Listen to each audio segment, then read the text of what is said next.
Qual foi o momento mais importante da vida de vocês? Desculpa chegar um pouco mais filosófico hoje. Sei lá, eu tava pensando um pouco sobre a minha vida, né? Sobre escrever um livro, uma autobiografia, para talvez ajudar vocês a serem tão picas quanto eu. É, talvez ria uma estátua minha um pouco no futuro. Eu vou deixar uma palhinha aqui do momento que mais marcou minha vida. Não necessariamente um momento positivo, mas um momento que alterou a minha visão de mundo, né? Talvez o momento que eu mais me lembre, com mais recorrência. Existem alegações que são durante a noite, um pouco antes de dormir, eu não consigo dormir por isso, mas enfim, não vou concordar com essas alegações, para mim elas são falsas e não passam de mentiras. Antes de começar a história, eu vou contar um pouco do background, do contexto que aconteceu e para vocês conseguirem entender a magnitude da parada. Enfim, não lembro o ano, não lembro minha idade, eu era moleque, eu não passava de 1,80 m, na real acho que eu não passava nem de 1,70 m. Então eu era bem pequeno. Eu era um pouquinho maior que um grão de arroz, se não me engano. Para quem não sabe, eu moro em Florianópolis e minha família vem do Rio Grande do Sul. Meu avô, ele é fanático pelo Internacional. Eu acabei puxando um pouco disso pra mim. Eu fui assistir o jogo do Internacional, acho que era Atlético Paranaense ou contra o São Paulo, lá no Beira-Rio. E por algum motivo eu encarnei em entrar com os jogadores dentro do campo. O processo primeiro você é separado, você e as outras crianças são separados, as famílias também vão juntos, não é um sequestro ainda. Pro Gigantinho, no caso, do Beira-Rio, a gente vai pro Gigantinho e daí eles escolhem as crianças que vão entrar, porque vocês têm muita criança e 11 jogadores não tem, sei lá, 3, 4 mãos, só tem 2. Então, eu consegui passar na seleção. Tava tendo um negócio, acho que uma filantropia com o pessoal da escola pública, então foi um pouco difícil conseguir convencer o cara pelo número de crianças, tanto desse programa quanto fora desse programa. Mas eu consegui entrar, fiz amizade com 2 moleques. Eu vou chamar um de Otávio, porque eu lembro que ele tinha cara de Otávio, e o outro, se não me engano, era Lucas. Eu não lembro o nome deles, tá? Eu vou estar chutando.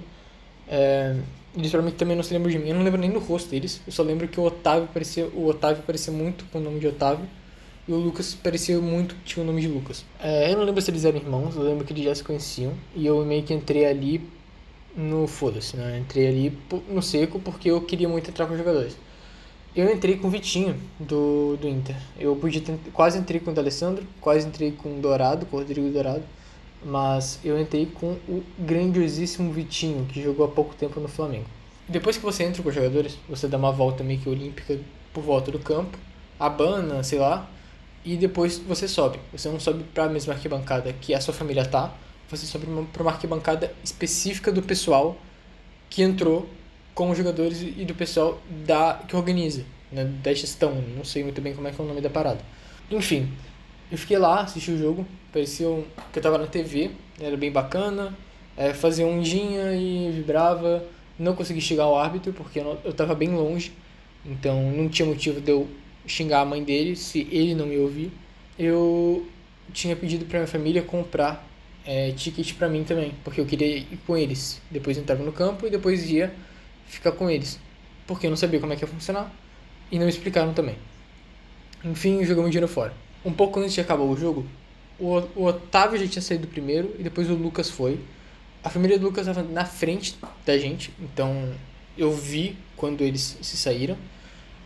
Depois de um tempo, acho que depois de uns 5 minutos, eu comecei a ouvir a voz do Lucas falando, me chamando. Só que eles estavam longe, eu não estava mais vendo eles. Peguei, levantei e saí. A arquibancada dessa área tem umas fitas que tem os pessoais que fiscalizam quem sai e quem entra. Geralmente, perguntando e tal, pra onde é que vai, pra onde é que não vai. Eles olharam pra minha cara e me deixaram sair. Sem mais nem menos. Não. Nada. Nenhuma pergunta. Caralho. Eu desci, eu não sabia pra onde eles estavam. Né? Eu não sabia onde eles estavam. Eu tentei voltar, não sabia pra onde eu voltava. Tentei contar com a minha família, eu não sabia nem o lugar onde eles estavam. De qualquer forma, eu me perdi. Eu tava igual um cego num tiroteio. Igual, sei lá, uma lombriga no meio de bosta, não sei. Por sorte, a família do Lucas me viu e me ajudou, me levou lá pra polícia do estádio, pra área da polícia do exército, não sei muito bem o que é. Mas eu fiquei lá. dei meu número da minha família, só que o único problema dessa questão é que eu não sabia da existência do DDD. Eu tinha tipo uns 8 anos, eu não sabia o que era DDD. Tocaram, não atenderam, eles anunciaram no rádio que eu tava perdido, então o estádio inteiro sabia que eu tava perdido, talvez até deu na transmissão que eu tava perdido. Eu fiquei um tempo esperando com os milico e depois de um tempo meus pais, eles apareceram lá, são uns 5 minutos depois do jogo acabar, tá? Então eu fiquei esperando lá uns 10 minutos. Coisa rápida, meu pai xingou o milico xingou meu pai, depois chegou o pessoal que estava responsável por mim, xingaram, pedindo desculpa, meu pai xingou os dois e a gente saiu.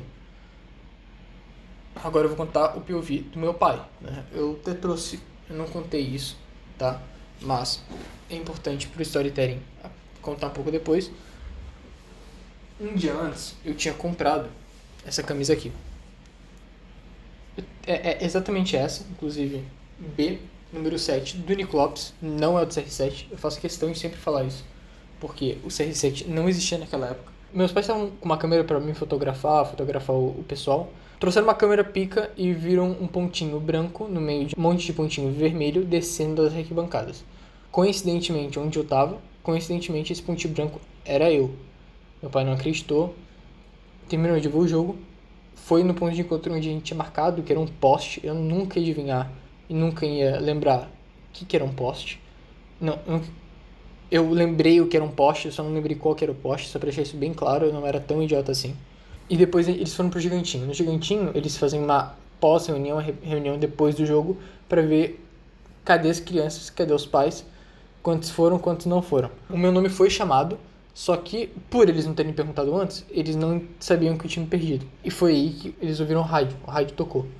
Né? Porque os milicos estavam quase chamando o conselho do telar, não sei como é que fala. Estavam quase chamando o conselho das crianças pra me tirar da minha família, mas meu pai apareceu na hora. O milico começou a dar esporro no meu pai começou a dar esporro no milico e depois chegou esse cara. Eu lembro que ele era um pouco barrigudo e tinha um cabelo meio ralo. E tava com uma camisa, tipo, cinza que não cabia nele. Eu lembro que não cabia nele, ele tava muito suado e não cabia nele a camisa de fato.